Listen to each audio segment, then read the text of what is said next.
Hello students, how are you? And might be happy now with the new order of extension of winter vacations in Jammu division. हाँ, just now अभी recently एक order आया है कि जिसमें winter vacations Monday means कि अब आपके स्कूल मंडे को खुलेंगे जम्मू डिवीजन में। कश्मीर डिवीजन में ऑलरेडी विंटर वेकेशंस चल रही हैं। So now you have to be more careful, क्योंकि आपको पता है ये वेकेशंस क्यों एक्सटेंड की गई हैं, क्योंकि सर्दी बहुत ज़्यादा पड़ रही है। तो आपको अपनी सेहत का भी बड़ा ध्यान रखना है, राइट? तो चलिए, in this video I'll talk again about a very important question about your syllabus. देखिए, पहले मैं आपको बता दूं बेटा, जब मैं आपके कमेंट बॉक्स में आपकी क्वेरीज पढ़ती हूँ तो उसमें जैसे आप लोग पूछ रहे हैं कि मैम कैरेक्टर्स जो हैं प्रो सेक्शन में से आएंगे, नहीं, आपको जो कैरेक्टर्स हैं they will be asked only from short stories and only play in your syllabus proposal. Characters जो हैं आपको उसी में से आएंगे। और आपको एंटोनिम्स और सिनोनिम्स की जहाँ बात है, आप उस पर ज़्यादा स्ट्रेस मत दीजिए, बिकॉज उसमें आपको जस्ट एक नंबर का वो पूछा जा सकता है, पूछा भी जा सकता है, नहीं भी पूछा जा सकता है, ठीक है? जो इम्पोर्टेंट क्वेश्चन के बारे में मैं आपसे बात कर रही थी, pictorial, day before yesterday also I made a video on this very pictorial image question.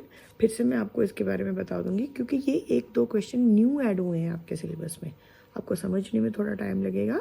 Pictorial means picture. वहाँ पे जिस तरह मैंने आपको बताया कि पिक्चर जो है किसी एडवर्टीजमेंट की भी दी जा सकती है, और किसी भी नेशनल हीरो, कोई पर्टिकुलर पर्सनालिटी, कोई भी बंदा उसके पिक्चर देख के वैसे आपको क्वेश्चंस पूछे जा सकते हैं। लाइक सपोज कीजिए आपको हमारे जो बहुत ही इंटेलिजेंट प्रेसिडेंट थे अब्दुल कलाम जी, उनकी पिक्चर दे दी जाए और नीचे आपको एमसीक्यूज पूछे जा सकते हैं, ठीक है? सिंपल वे में एक पिक्चर दी गई है और नीचे आपको क्वेश्चन पूछा गया है, the man in this picture is, options हैं A B C and D. अब वो ऑप्शंस क्या हैं?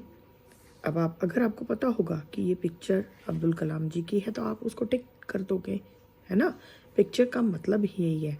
ऑप्शंस महात्मा गांधी, नेहरू, मोदी जी एंड अब्दुल कलाम, तो फिर आप उसे टिक करोगे कि ये पिक्चर जो है ऊपर अब्दुल कलाम की है। दूसरे वे में, he was the dash of India, उन्हें क्या बोला जाता था? आयरन मैन बोला जाता था, या मतलब कि सॉरी कि वो क्या थे हमारे इंडिया के? प्रेसिडेंट थे, प्राइम मिनिस्टर थे, फॉर्मर होम मिनिस्टर थे, ये क्या है? अब आपको पता है कि वो फॉर्मर प्रेसिडेंट थे, फिर आप उसे टिक करोगे, ठीक है?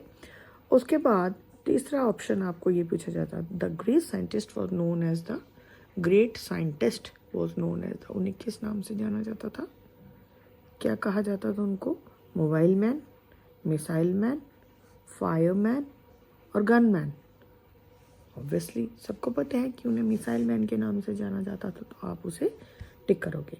फिर उसके बाद, he was a dash of several prestigious awards. अब यहाँ पे जो वर्ड आपको भरना है वो आपको सोच समझ के भरना है कि वहाँ पे उनको क्या, मतलब कि बहुत सारे अवार्ड्स मतलब उनको मिले थे, तो अब इसके लिए आपको एक पर्टिकुलर वर्ड ढूंढना पड़ेगा। तो यहाँ पे आप इस तरह दे सकते हो, recipient word will be more suitable for this filling the blanks, ठीक है? क्योंकि because now you are in 10th standard, तो आपको words को भी ध्यान से चूज करना है।